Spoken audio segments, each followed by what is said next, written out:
Oiê, tudo bem? Estou aqui estudando uma matéria que se chama Expressão Genética e Regulações. Estou fazendo exercícios que vão cair na prova, né?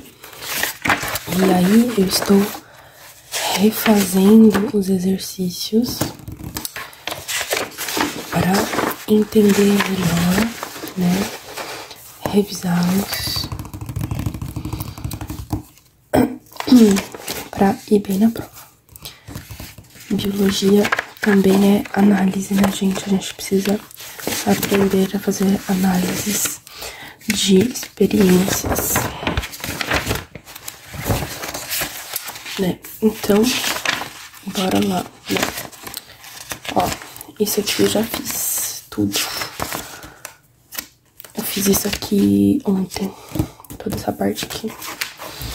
Então, bora continuar. Porque eu me separei, eu dividi pra fazer 2 por dia. Pra dar tempo de refazer tudo antes da prova. Então, bora lá. Gente, vai ser meio intencional. Não intencional, tá? Não vou ficar, tipo, fazendo triggers, etc, etc. Vou fazer os exercícios. Donc, régulation post-traductionnelle, localisation des protéines. Christelle Machin. L'hyperoxalurie primaire de type 1, PH1, est une maladie autosomale récessive. Donc, autosomale récessive, dont la prévalence est de 0,002%. Cette maladie correspond à un défaut du métabolisme hépatique conduisant à une accumulation de glyoxylate, d'oxalate et de glycolate. Figure 1. Ok. Excrété par les urines. Les patients développent des lithiases rénales conduisant progressivement à une insuffisance rénale et à la mort avant l'âge adulte. Donc une accumulation de glyoxylate, d'oxalate. Ignora meu pai tossindo, gente, tá todo mundo doente aqui em casa. Glyoxylate, oxalate et glycolate. Et glycolate. Ok. Ah non, glycolate, c'est celui-là? Peut-être, je sais pas. Imaginez un arbre généalogique illustrant la transmission d'un tel caractère. Donc c'est autosomal récessif. Donc je dirais qu'il y a homme, femme, avec des gosses.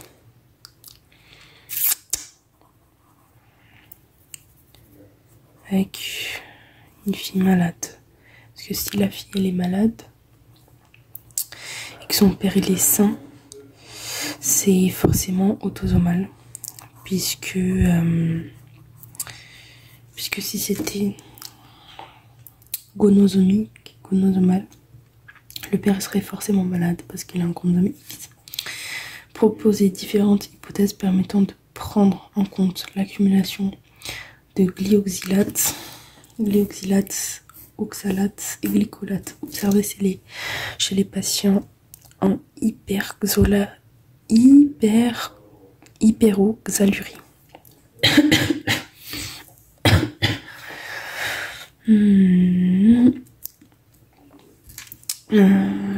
Accumulation de glycolate, peroxisome, cytosol.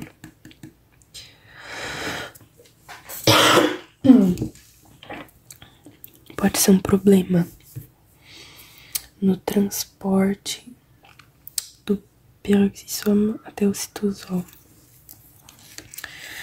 Então, problème, transport, glyoxylate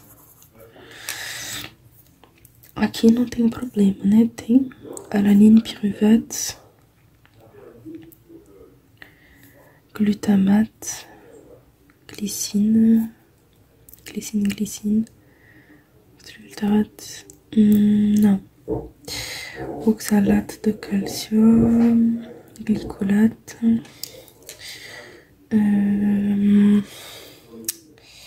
mutation LD.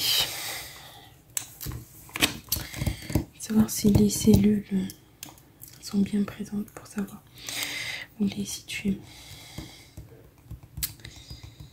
Ok, post-traductionnel, la localisation des protéines.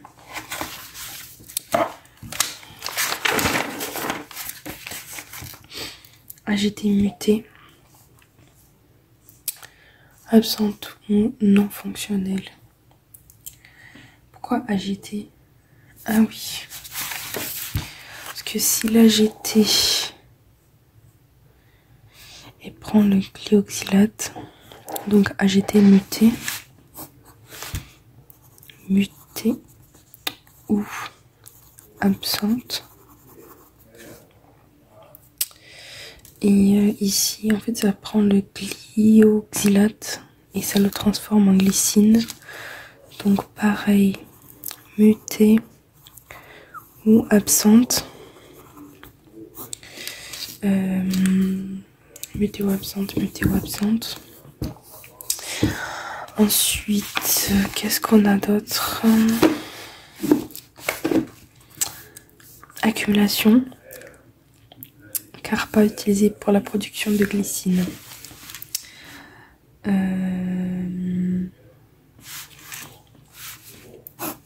Donc, accumulation.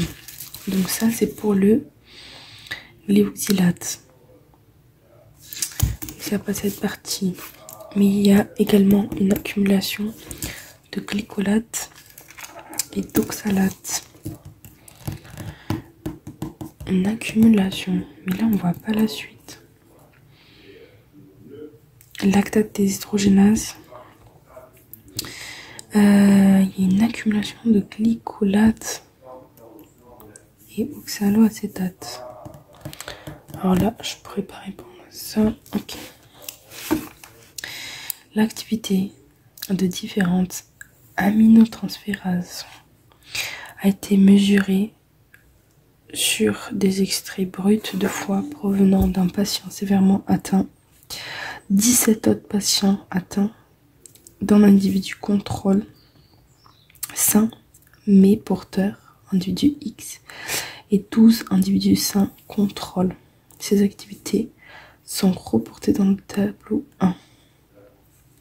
Ok, donc lui, il est sévèrement atteint.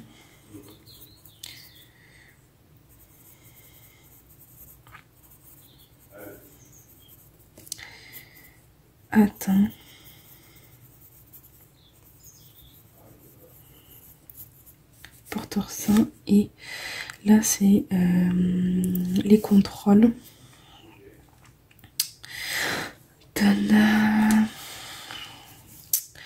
Ici 17 individus, un individu et 12 individus. Ok, donc l'activité enzymatique activité patient atteint moyenne. Ok, donc là ça va, mais là chez le patient AGT activité plus.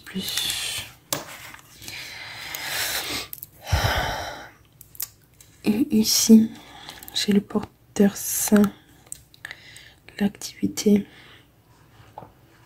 est de ça.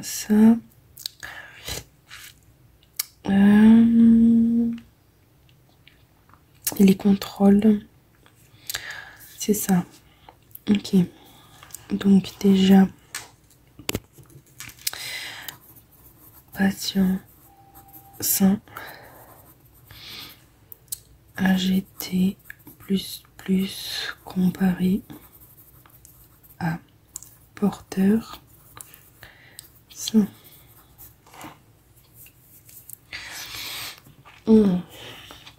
Imaginez une représentation qui pourrait permettre de comparer plus facilement les résultats présentés dans le tableau 1.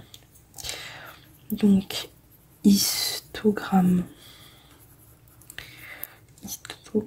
Analyser les résultats observés pour les différentes catégories d'individus. Quelles sont les hypothèses que vous pouvez formuler quant à la maladie? C'est une maladie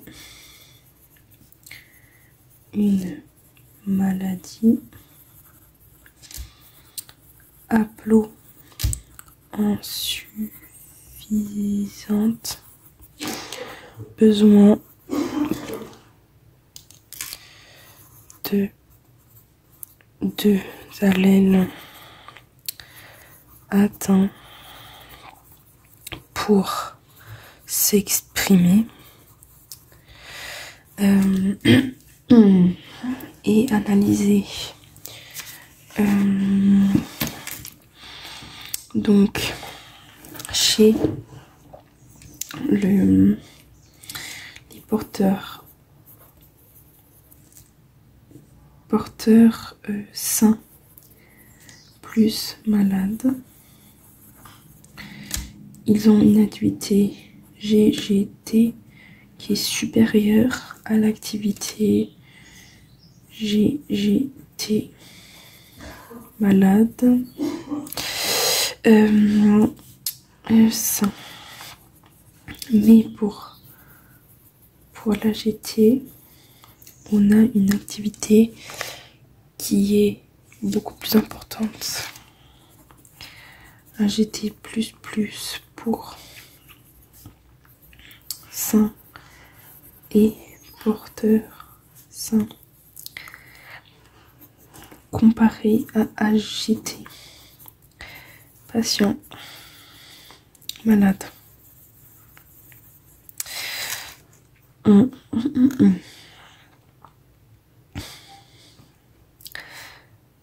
Donc voilà, moi j'écrirai ça. Est-ce que c'est bien cette réponse? Je vais regarder ici. Donc les quartiers, pas de différence significative de l'activité GTT entre les deux groupes. Changement de l'activité AGT chez les malades en comparaison au contrôle. Mais chez le patient sévèrement malade, il n'y a pas de différence significative entre l'activité enzymatique AGT. Donc, on pourrait dire que un autre facteur serait impliqué dans la maladie, comme la différence d'activité AGT n'est pas grande,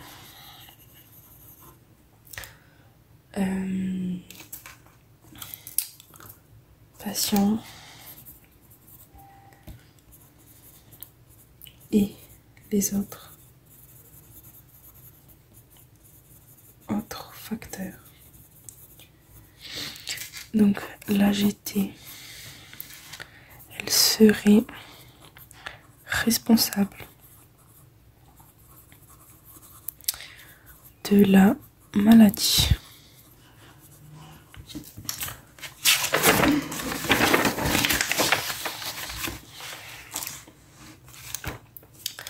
Les cellules du patient 1 sont analysées par fractionnement cellulaire.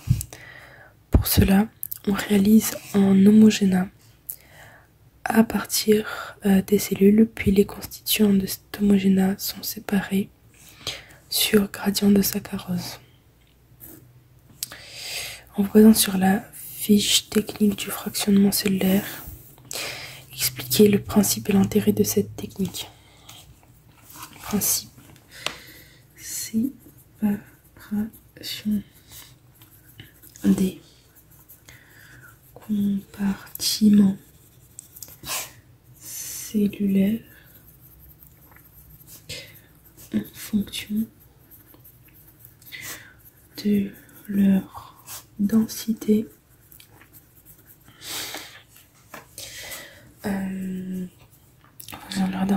par centrifugation.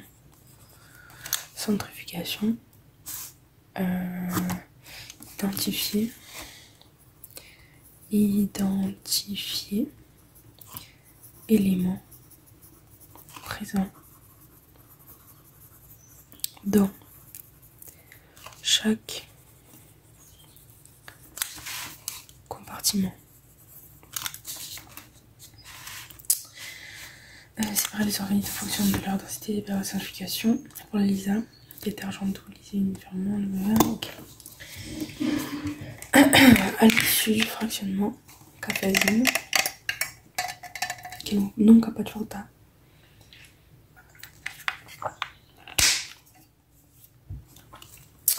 À l'issue du fractionnement, l'activité des enzymes aminotransférases AGT ou GGT est mesurée dans chacune des 17 fractions. L'activité de différentes enzymes mitochondriales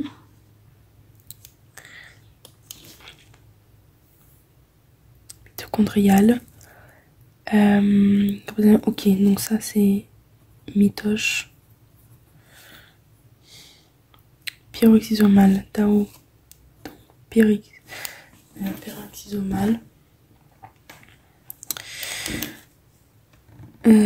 ou cytosolique, donc ça c'est cytosolique, est également mesuré dans chaque fraction. Les résultats sont reportés dans le tableau 2. Donc, on voit que cette partie-là, c'est cytoplasme.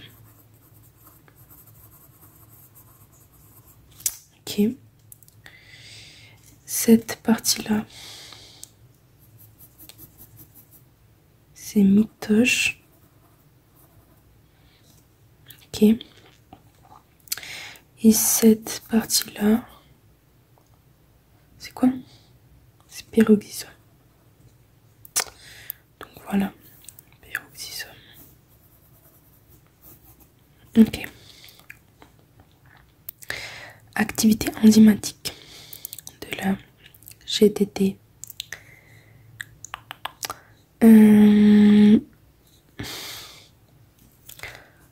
Pour pouvoir situer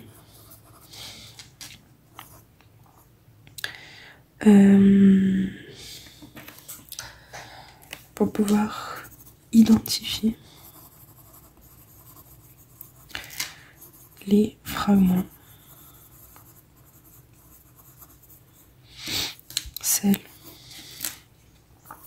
et placer les activités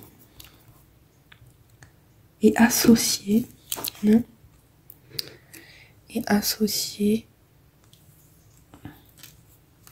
les activités d'enzymes enterrées à un compartiment donné. Dans quelle fraction sont retrouvées les aminotransférases? Qu'en concluez-vous? AGT,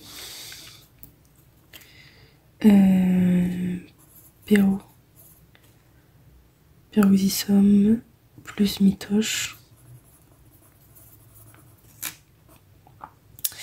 GGT c'est ici, donc cytoplasme. Ça c'est pour qui? la suite du patient. Ah oui. Cellule du patient 1. Ok, le patient sévèrement atteint. Donc,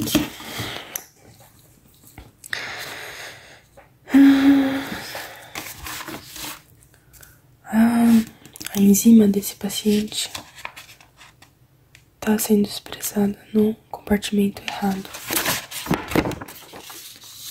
Porque a AGT é para ela funcionar nessa organela aqui, que é o peroxisome, não sei falar porque peroxisome. E aqui, então aqui tá certo, a GGT tá certa, ela está no citoplasma, mas a AGT, ela está sendo encontrada na mitocôndria, que não é o lugar que ela para ela estar. Então eu posso falar que esse paciente, ele tem uma mutação que faz com que a enzima dele esteja localizada no compartimento errado. Então, on peut dire que la sévérité de sa maladie soit liée à une mauvaise loca de la GT dans la mitoche, plus forte d'ailleurs que dans le peroxisome. Essa técnica de fracionamento celular é muito interessante. Tá. Próxima pergunta. En intégrant les résultats du tableau 1 et 2, proposez une explication permettant d'expliquer pourquoi le patient 1 présente des symptômes plus sévères que les autres patients. Comment pourriez-vous conforter votre hypothèse? Tá, então aqui tá perguntando por que o paciente 1 ele tem sintomas mais severos do que os outros pacientes. Então, eu acho, né? Vamos ver se é isso. Deixa eu comparar, na verdade, que eu escrevi na 7. Aqui.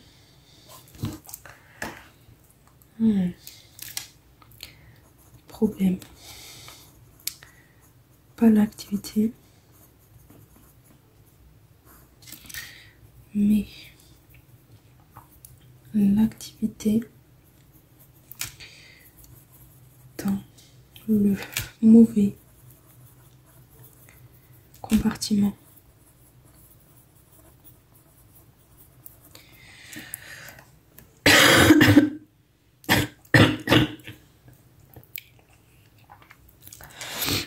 Pour conforter, faire un fractionnement, faire la même chose pour les patients sains et malades moins sévères.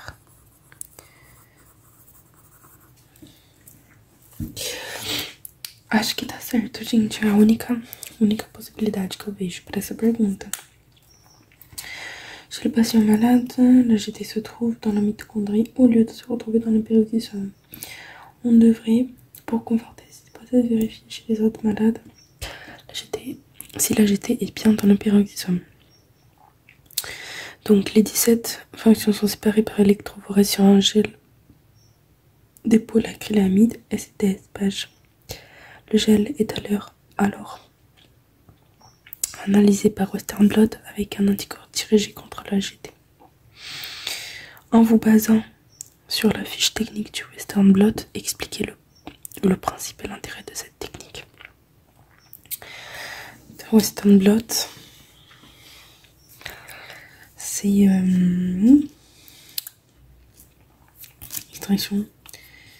extraction de prot, migration,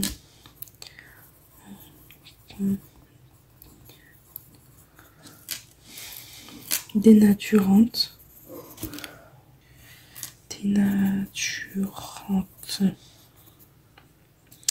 convention dénaturante, SDS page, info, présence, taille moléculaire. Ok. Donc, j'ai à 43 kg Dalton. 43 kg Dalton. J'ai des fragments là dans le cytosol. Ok.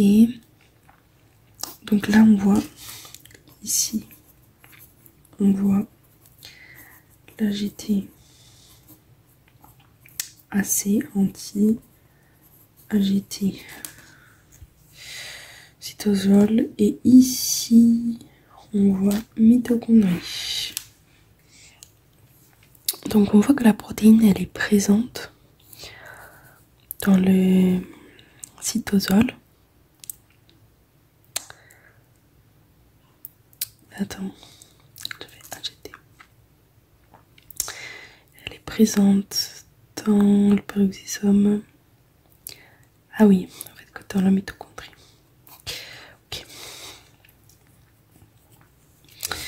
Donc, elle est présente dans le cytosol et dans la mitochondrie.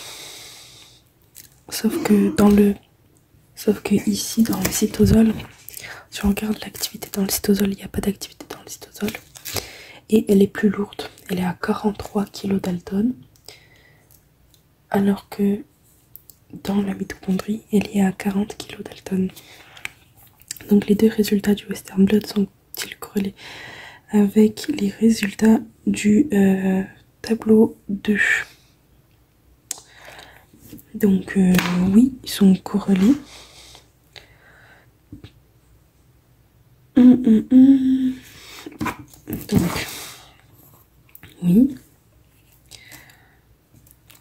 oui, présence d'AGT dans la mitoche, mais aussi dans le cytosol, mais pas d'activité.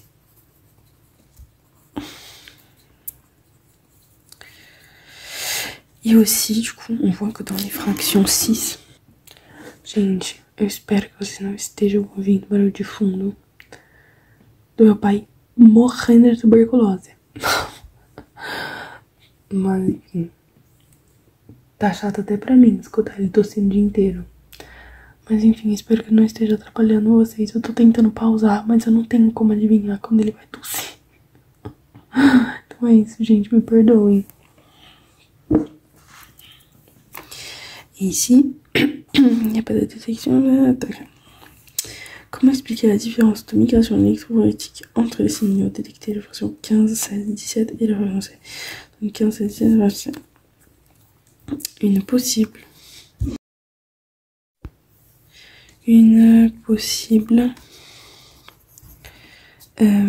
modification post-trad.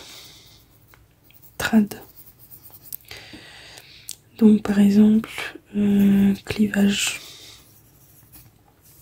Un petit clivage par exemple. Proposer une hypothèse qui pourrait expliquer le défaut de l'AGT du patient. 1. Atteint d'hyperoxalurie.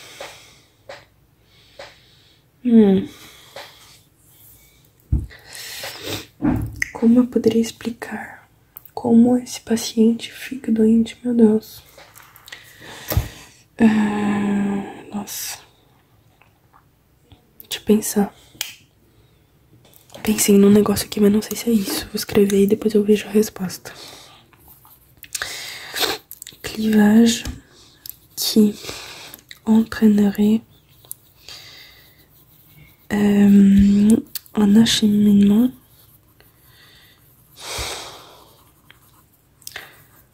de la protéine vers la mitocôndria. Porém, estão perguntando que experiência permitiria de demonstrar a sua hipótese. Só que, gente, eu não faço a menor ideia. Qual a experiência que eu poderia fazer para mostrar que tem uma hidrólise proteica que é feita nesse peptídeo para levar ele para mitocôndria? Gente, não sei. Não sei, deixa eu ver a resposta. O que eu anotei aqui? Analise. Depois vamos... Tá. Tá bom, fazer aqui.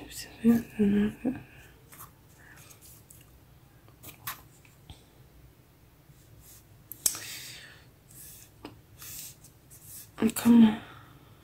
Tem a resposta 12. Ok. Comme la GT est dans la mitoche par le pâte 1, mutation dans le peptide signal, qui l'amène dans la mitochondrie au lieu de pyrolyse, expérience séquence 1. Ah, só isso, gente. De boa. Tá. Mutation, peptide.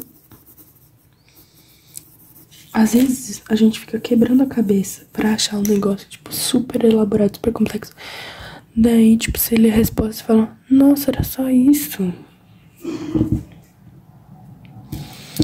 Mutation peptide signal de la protéine.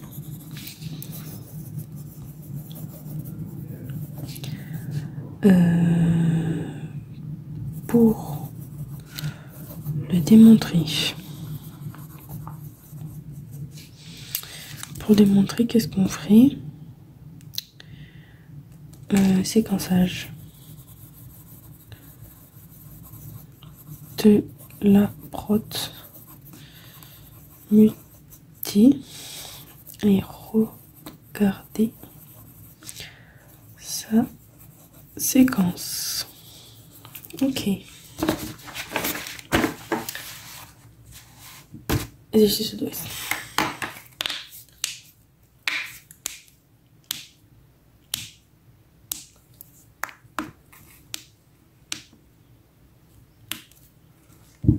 Vai ser minha quiropraxia. Quem aí estrala o dedo?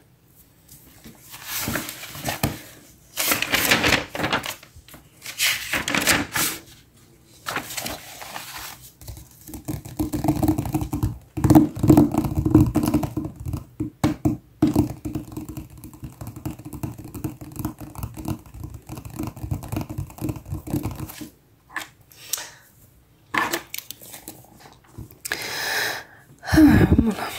Le gène FOA code pour un facteur de transcription chez la levure. Le gène FOA code pour un facteur de transcription chez la levure Saccharomyces cerevisiae. Il permet l'activation de plusieurs gènes dont les produits sont nécessaires à l'adaptation de la cellule en milieu pauvre en phosphate. Tá. Então já vou fazer aqui um esqueminha.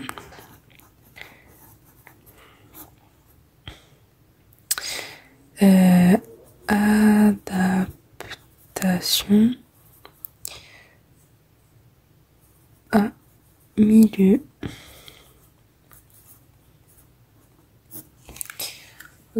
tá. É um fator de transcrição que vai ajudar essa espécie a se adaptar a um meio pobre em fosfato, tá? Par ailleurs, son niveau de phosphorylation varie selon les cellules. Varie selon que les cellules soient cultivées dans un milieu riche ou pauvre en phosphate. Tá. Então, régulation par phosphorylation. Quando tem um exercício assim, eu vou anotando as informações que eles dão e as informações que estão subentendidas. Por exemplo, tá falando que essa proteína, o nível de fosforilação, será que é assim que fala em português? Não sei. Ela muda dependendo da quantidade de fosfato que tem nesse meio. Então, essa informação, eles acabaram de dar uma informação implícita, que é a regulação dessa proteína, da atividade dessa proteína, se ela vai estar ativa ou inativa, vai ser feita por grupos fosfatos que vão ser colocados ou retirados em cima dessa proteína. Então, quando eles falam que ela vai receber grupos fosfatos ou não, dependendo da concentração intracelular de fosfato, eles estão dando a informação subentendida que essa proteína é regulada dessa maneira, né? Uma modificação pós-traducional, gente, não sei falar essas coisas em português, me perdoem se eu estiver falando tudo errado, tá? Falando tudo errado, não a teoria, né? Falando errado as palavras, tá? Espero que entendam, porque, né? Eu aprendi tudo em francês, então eu não sei falar em português. Então, essa informação está subentendida. Então, eu anotei essas informações aqui. Por enquanto, eu tenho 2 informações importantes. Tá. Par ailleurs, son niveau de isso que eu acabei de anotar. Afin de comprendre comment s'exerce cette régulation, différentes expériences ont été réalisées. Ok. Dans le but de localiser la protéine FO4P, un gène de fusion FO4-GFP a été construit. Fiche technique, microscopie optique.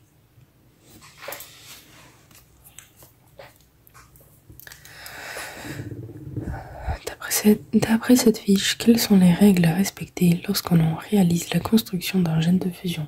Pourquoi? Respecter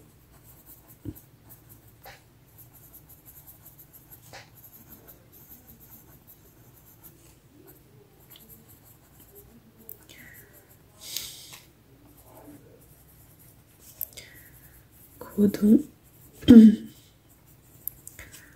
supprimer codon stop, vérifier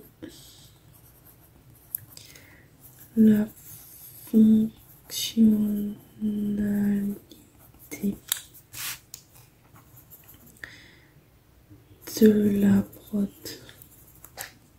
de fusion.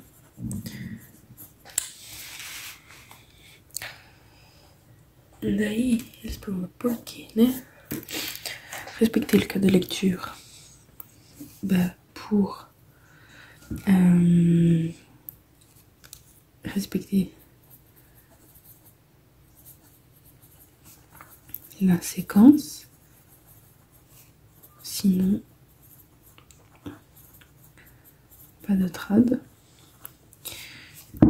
Supprimer le codon stop pour que les protes attachés et vérifier qu'elles sont fonctionnelles, parce que sinon ça sert à rien, quoi.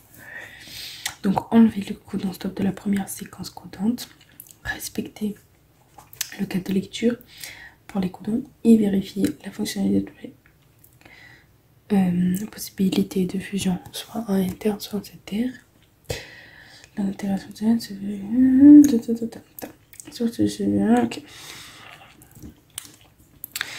Des cellules exprimant faux GFP.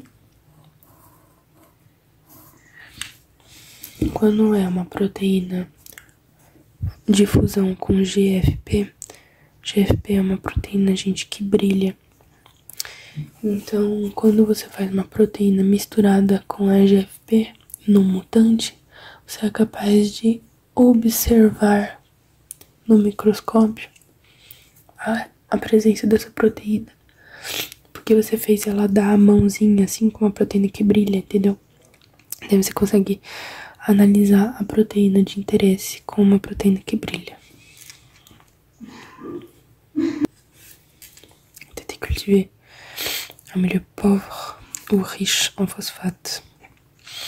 Elles sont alors incubées avec du DAPI et observées en microscopie fluorescente. Les résultats sont présentés dans la figure 1.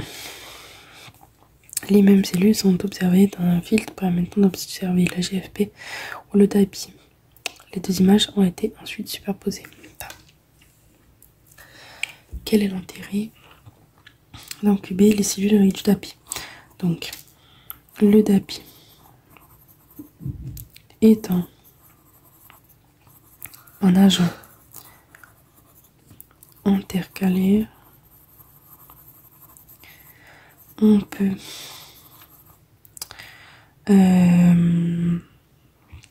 situer le noyau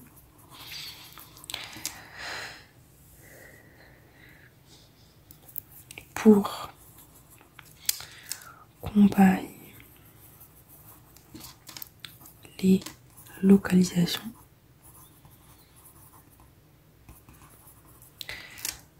situées dans l'espace. Plus confirmer la présence de cellules.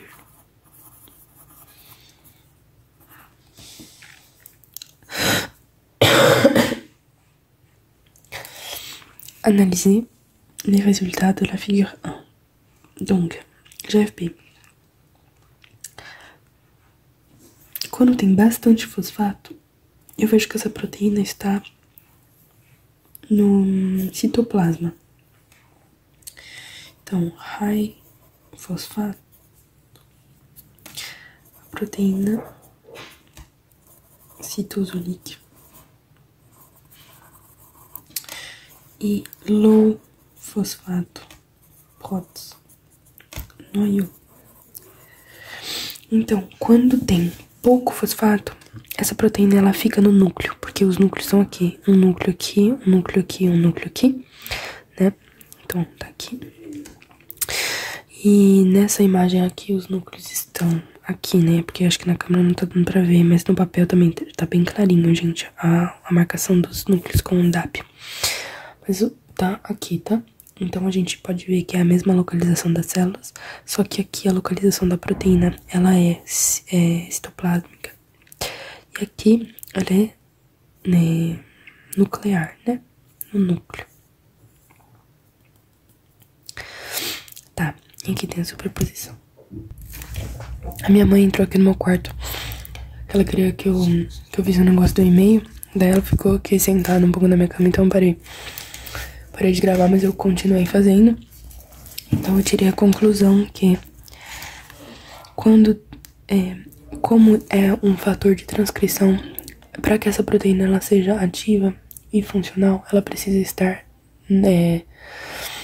dentro do núcleo da célula. Então, aqui, ela está ativa no low fosfato, então pouco fosfato. Por quê? Porque, ou seja, mas isso é muito lógico, porque é um gene. Nossa, gente, hoje é o único dia da semana que eu escolhi não ir na biblioteca estudar. Já estou me arrependendo, velho. Meus pais não param de falar, de gritar, de coisa.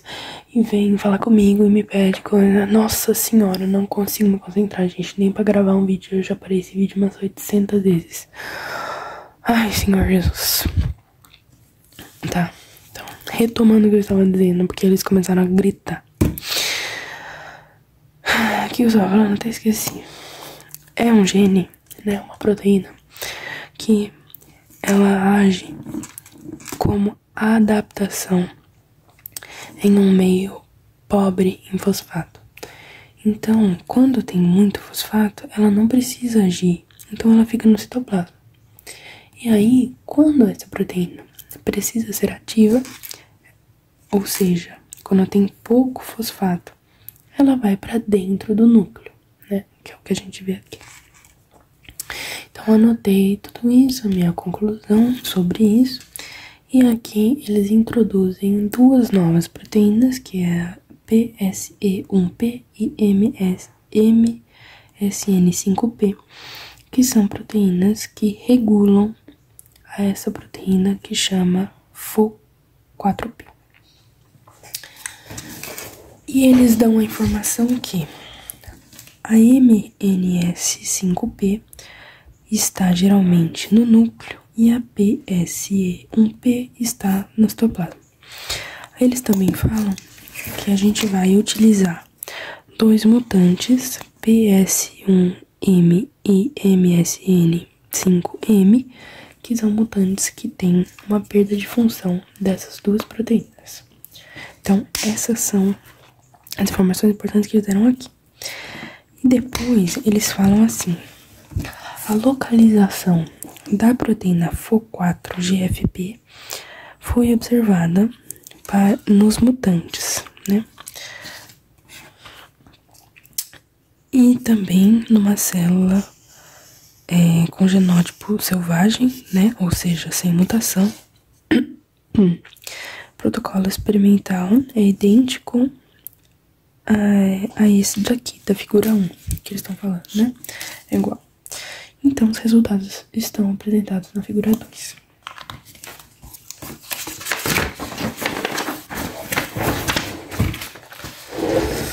Agora, a análise vai ser um pouquinho mais chata, porque tem mais coisa. Então, primeiro olha o controle, né? Aqui estamos em condição baixo fosfato e aqui alto fosfato. Primeira coisa é, as células estão presentes, porque estou vendo os núcleos, né? Aqui tá melhor a imagem, né? Estou vendo os núcleos e as células estão na mesma posição. Mesma posição, mesma posição, mesma posição. Aqui também, aqui tem duas aqui, 6, aqui também. Então, o controle tá ok, posso passar para análise dos resultados. Tá? Então, o fenótipo selvagem, né? Quando estamos em pouco fosfato, como já vimos antes, a proteína ela vai para o núcleo. Quando tem uma mutação do gene PS1M, a proteína não vai para o núcleo, ela fica no citoplasma. E no mutante MSN5M, ela vai para o núcleo. Mas eu estou vendo aqui que, mesmo em condição fosfato alto, a proteína fica no núcleo. Então, eu posso ter uma hipótese que a proteína MSN5 é uma esportina que leva a proteína para fora, porque em fosfato alto era para ela estar no citoplasma. Então, aqui, o fenótipo, ele é igual ao selvagem. Porém, aqui, a gente vê que o fenótipo é mutante, porque ela está no citoplasma e era para estar no núcleo. Então, aqui eu posso fazer uma hipótese que a proteína PS1M é a PS1, né? PSE1, M é mutante. A proteína PSE1 é uma importina. Por quê? Porque quando não tem, ela não consegue ir pro núcleo. Então, ela é uma importina. E aqui, quando não tem, ela não consegue sair do núcleo. Então, ela é uma esportina, a proteína. E aqui também eles tinham dado a informação de que a MNS está geralmente no núcleo e que a PS1P está geralmente no citoplasma. E são características, né, de uma importina, características de uma esportina. Pra mim, essa é a hipótese, né? Então, nem vou anotar aqui, porque, né, eu formulei na minha cabeça, eu estou só revisando. Tá. Frasileaf, limitation. Tá. Décrivez.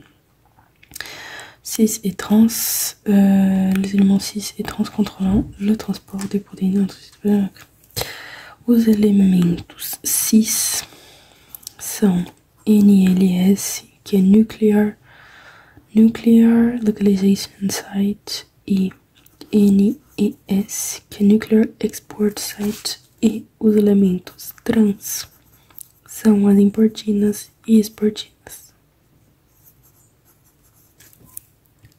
Então aqui essa é a pergunta: qual poderia ser a função de PS1P e MSN5P?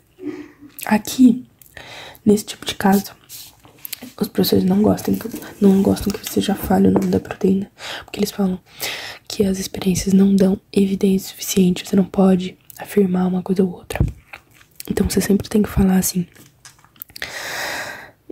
a minha hipótese é que PS1P está ligado com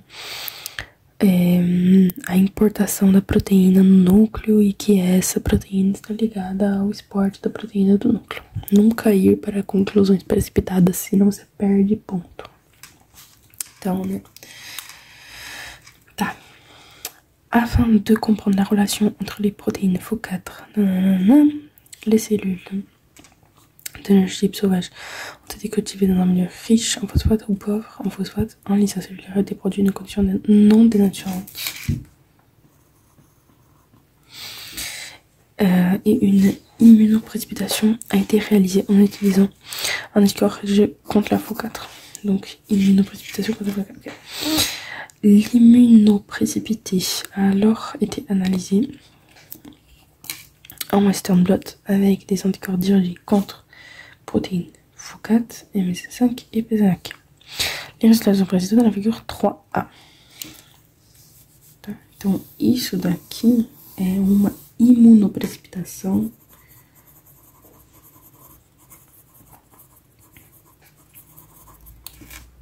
de FOCAP. Tá. E com anticorpos para isso, ok. La même expérience a été réalisée. Ah, esse aqui é no mutante? Não, pera.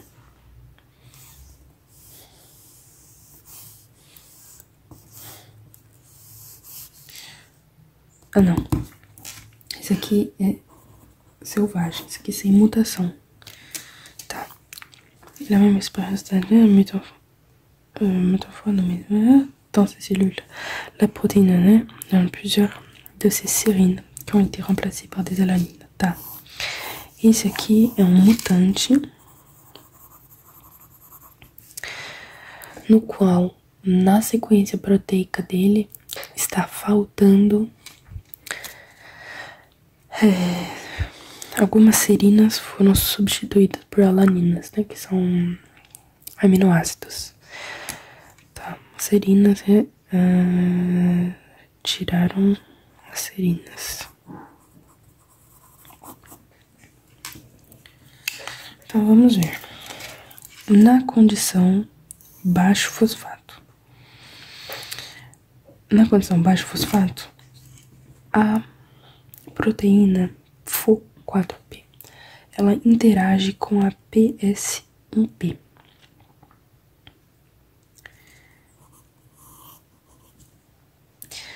E na condição alto fosfato, a proteína interage com MSN5P. Então isso reforça ainda mais a hipótese que eu tinha falado na pergunta anterior, né? Que é que essa daqui seria uma importina, essa daqui uma esportina, né? Porque quando tá alto o fosfato não precisa dessa proteína, então ela vai pro citoplasma. E essa daqui, né?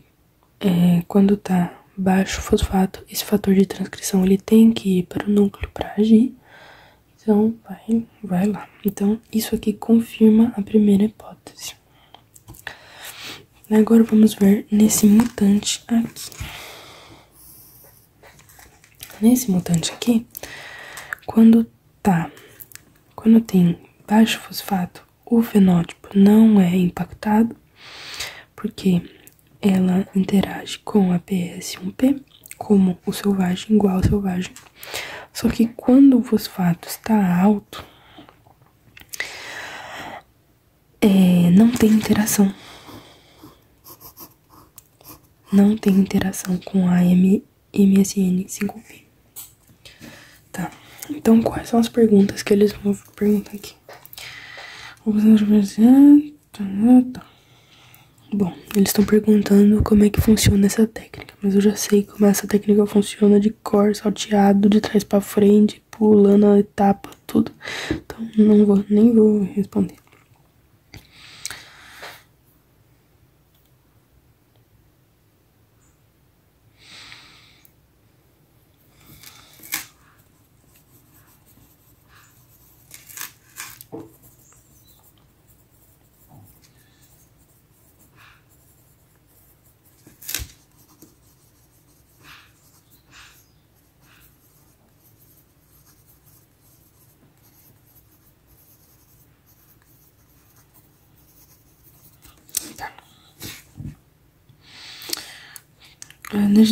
Que pour dire un signe correspondant à la protéine focate sauvage et mutante,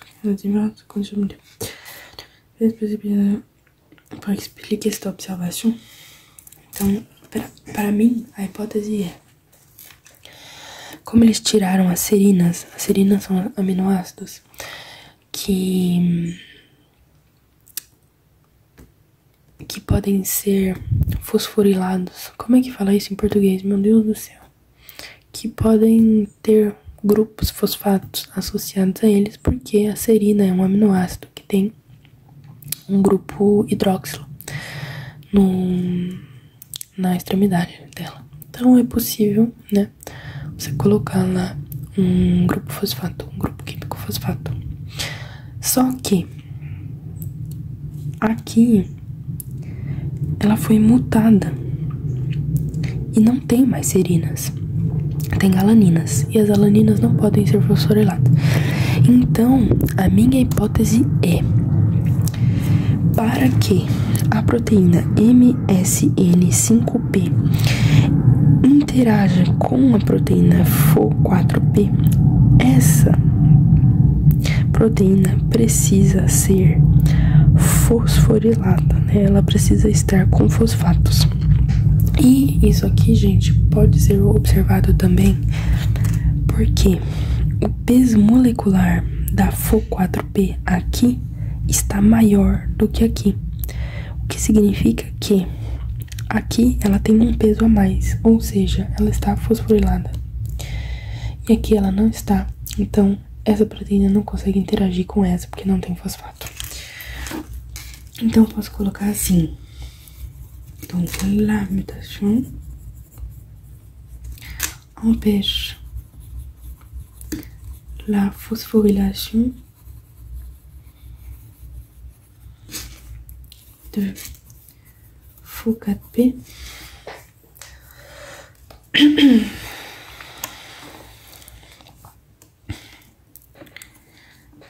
nécessaire à son interaction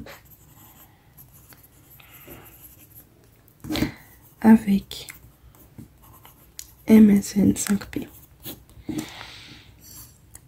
De plus, prot sauvage,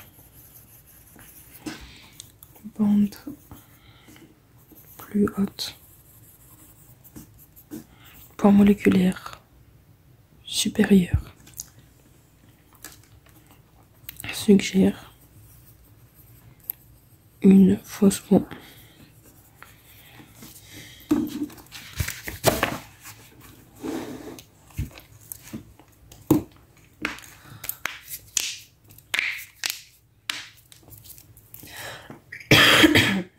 Analysez les signaux correspondants aux protéines P, S, en P e M1 na regra B.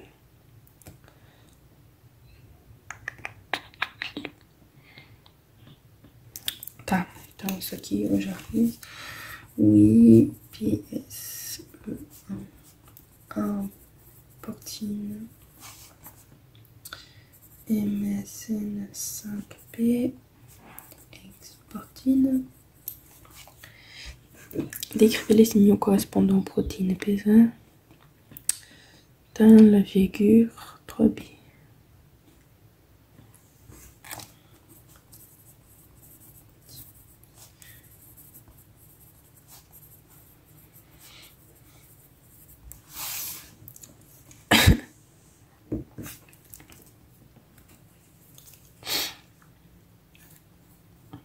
Trois domaines importants, ABC ont été identifiés dans la protéine. Les délétions correspondantes à ces régions ont été réalisées dans la gène fusion FOA, GFP. Les plasmides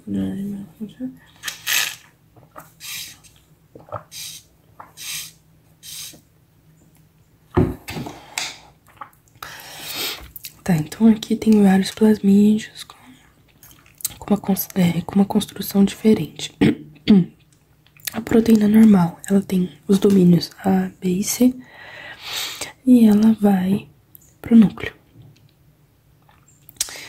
Essa aqui, ela tem B e C, ela vai pro núcleo. Essa aqui tem A, C e ela fica no citoplasma. Essa daqui tem A e B, ela vai pro núcleo. Essa aqui tem A, ela fica no citoplasma. Essa daqui tem só A, C, fica no citoplasma. E B, ela vai pro núcleo. Então, gente, só de bater o olho aqui, o que já vai como conclusão? Toda vez que tem o B, núcleo. Então, né, podemos falar que a B, ela leva a proteína pro núcleo. Ela é um sinal para levar a proteína pro núcleo. Porém, A e C, a gente talvez seja um sinal, só que a gente não pode falar que é um sinal, porque as proteínas, quando elas são traduzidas, né, quando o RNA é traduzido em proteína, elas já estão no citoplasma, né, é automático. Então a gente não pode dizer que a A e a C levam a proteína pro citoplasma, porque elas já são traduzidas no citoplasma. Então é uma coisa já meio que de fábrica. Então a gente não pode dizer que A e C tem uma função específica. Então vamos ver as perguntas. Analysez la figure 4, ce résultat permet-il de préciser le RNA APC? Oui. Donc B, noyau. Quel est le nom de la séquence contenue dans ce domaine que vous avez précisé? Donc vous avez précisé le rôle, quelle est la séquence de... Então, o nome dessa sequência é NLS, que é Nuclear Localization Site. E qual característica dessa sequência é ilustrada nessa experiência? A característica que mostra aqui é que essa sequência, ela é suficiente para que a proteína esteja no núcleo. Então, ela é necessária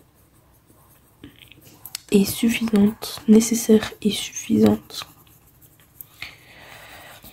pour une localisation nucléaire.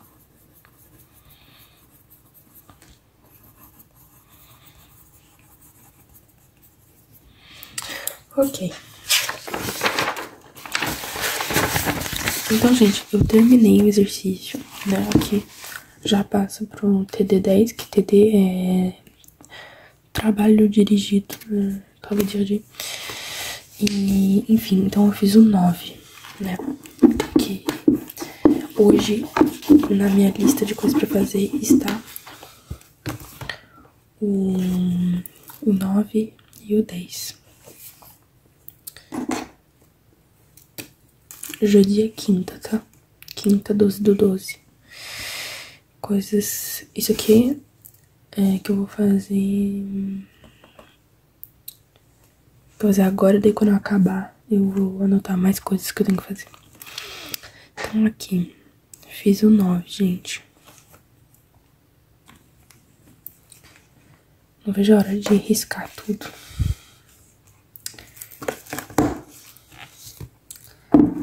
Então agora eu tenho a 10, mas a 10 não vou fazer com vocês. A 10 é assim, pessoal.